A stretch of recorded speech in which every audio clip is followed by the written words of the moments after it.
욥기 12장 1절에서 25절. 욥이 대답해서 말했어요. 참으로 너희들만 똑똑한 사람들인 것 같구나. 너희가 죽으면 이 세상의 지혜도 다 함께 죽어버리겠어. 하지만 나에게도 너희만큼 생각할 줄 아는 지혜가 있어서 내가 너희보다 결코 모자라지 않단다. 너희가 하는 그런 말들을 이 세상에서 누가 모르겠니? 예전에는 내가 하나님께 부르짖어 기도하면 하나님이 다 응답해 주셨는데 이제는 내가 이웃들에게 우스운 조롱거리가 되어버렸구나. 바르고 정직하게 살던 내가 이렇게 놀림거리가 되고 말았어. 편안하고 걱정 없는 사람의 생각에는 남이 당하는 재앙이 우스워 보이겠지만 사실 그 재앙은 발을 헛디뎌 넘어지는 사람을 가만히 기다리고 있단다. 봐라, 나쁜 강도들의 텐트는 오히려 잘 되고 하나님을 화나게 만드는 사람들은 더 편안하게 살고 있잖아. 마치 하나님이 그들의 손에 좋은 것을 듬뿍 쥐어주시는 것처럼 말이야. 자, 이제 들판에 있는 짐승들에게 물어보렴. 그것들이 너희에게 가르쳐 줄 거야. 공중을 나는 새들에게 물어봐도 그것들이 너희에게 다 말해줄 거란다. 아니면 이 땅에게 말해보렴. 땅이 너희에게 가르쳐 줄 것이고 바닷속 물고기들도 너희에게 똑똑히 설명해 줄 거야. 이 모든 일들을 여호와 하나님의 손이 직접 하셨다는 것을 이 세상에 어떤 것인들 모를 수 있겠니? 살아 숨쉬는 모든 생물의 생명과 모든 사람들의 목숨이 전부 다 주님의 손안에 달렸단다. 입이 음식의 맛을 척척 구별하는 것처럼 귀가 사람들의 말을 듣고 옳은지 그른지 가려내지 못하겠니? 나이가 많은 할아버지들에게 지혜가 있고 오래오래 산 사람들에게 밝은 깨달음이 있다고들 하지. 하지만 진짜 지혜와 엄청난 권능은 오직 하나님께만 있고 훌륭한 계획과 밝은 명철도 다 그분에게만 속해 있단다. 하나님께서 물을 막아버리시면 땅이 금세 바싹 말라버리고 물을 확 보내시면 거센 홍수가 나서 땅이 확 뒤집히고 말지. 강한 능력과 지혜가 모두 그분께 있으니 남에게 속아서 넘어간 사람이나 남을 나쁘게 속인 사람이나 다 하나님의 다스림 아래에 있는 거야. 똑똑하게 조언하던 사람들도 부끄럽게 벌거벗겨서 끌고 가시고 훌륭한 재판관들도 바보처럼 어리석게 만들어버리셔. 세상을 다스리던 왕들이 묶어두었던 것들을 툭툭 풀어버리시고 오히려 그 왕들의 허리를 포승줄로 꽁꽁 묶어버리시기도 한단다. 높은 제사장들을 맨발로 끌고 가시고 권력을 죽을 뽐내던 사람들을 쿵 하고 넘어뜨리시지. 듬직하고 믿음직한 사람들의 말도 다 막으시고 경험 많은 할아버지들의 슬기로운 생각마저 쏙 빼앗아 가셔. 높고 귀한 사람들에게도 부끄러운 멸시를 쏟아부으시고 아주 강하고 힘센 사람들의 단단한 허리띠도 스르르 풀어버리신단다. 아주 새까만 어둠 속에 꽁꽁 숨겨진 비밀스러운 일들도 훤히 밝혀내시고 무서운 죽음의 그늘조차 밝은 빛 가운데로 다 끌어내시지. 여러 이방 민족들을 아주 크게 번성하게도 하시다가 한순간에 망하게도 하시고 백성들을 넓게 퍼뜨리기도 하시다가 다시 다른 곳으로 이끌어가기도 하셔.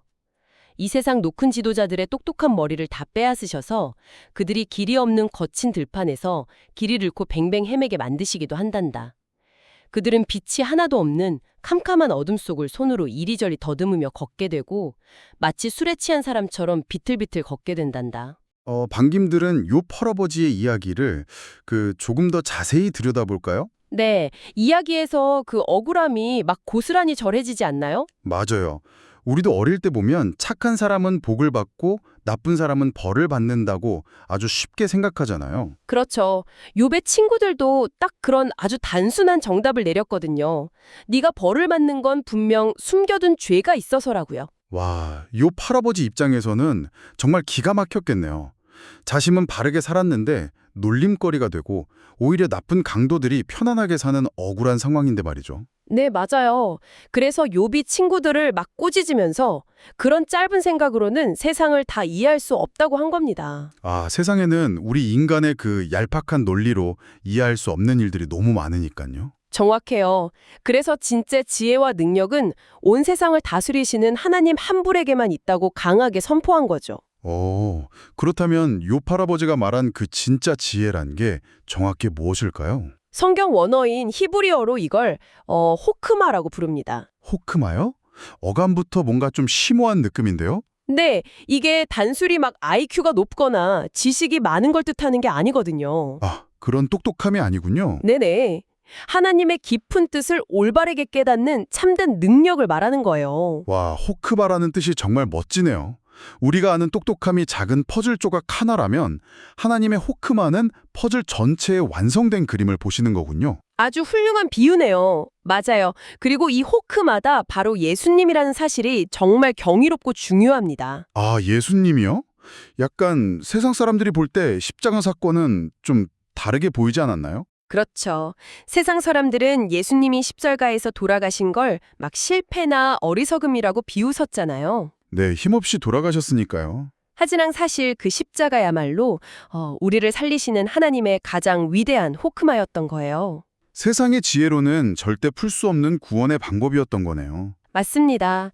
세상의 지혜는 결국 사라지지만 영원한 지혜이신 예수님을 품으면 우리가 인생에서 절대 길을 잃지 않는 거죠. 그렇다면 이 놀라운 호크마를 우리 매일의 삶에서 어떻게 사용할 수 있을까요? 우리도 가끔 욥의 친구들처럼 행동할 때가 있거든요. 약간 내가 아는 게 전부인 양 막 뽐내거나 친구들을 함부로 가르치려 들 때 말이죠. 맞아요. 그리고 내 생각대로 일이 안 풀릴 때 하나님이 틀렸다고 오해하거나 원망하기 참 쉽잖아요. 아, 정말 뜨끔하네요. 그럴 때마다 나의 얄팍한 생각을 얼른 내려놓고 하나님의 뜻을 구하는 게 진짜 지혜라는 거군요. 네, 내 머리로 당장 이해할 수 없는 힘든 일이 생겨도 말이죠. 온 세상을 다스리시는 하나님의 선하신 계획을 굳게 믿어야겠어요. 맞습니다. 그렇게 끝까지 기도하는 어린이가 되어야 해요. 자, 그럼 여러분은 오늘 무엇을 결심했나요? 하나님 아버지, 오늘 이욥 할아버지의 고백을 들으며 진짜 지혜가 무엇인지 배우게 하시니 감사합니다. 제가 조금 아는 것을 가지고 교만하게 친구들을 판단하거나 정답을 아는 척했던 모습을 용서해 주세요. 세상의 지혜로는 이해할 수 없는 십자가의 사랑으로 저를 구원해 주신 진정한 지혜 예수님을 찬양합니다. 제 삶에 일어나는 모든 일이 하나님의 크신 손안에 있음을 믿으며 제 짧은 생각보다 하나님의 선하신 계획을 먼저 신뢰하게 해주세요. 언제나 겸손하게 하나님의 뜻을 구하는 지혜로운 어린이가 되게 해주세요. 저의 참된 지혜와 능력이 되시는 예수님의 이름으로 기도합니다. 아멘.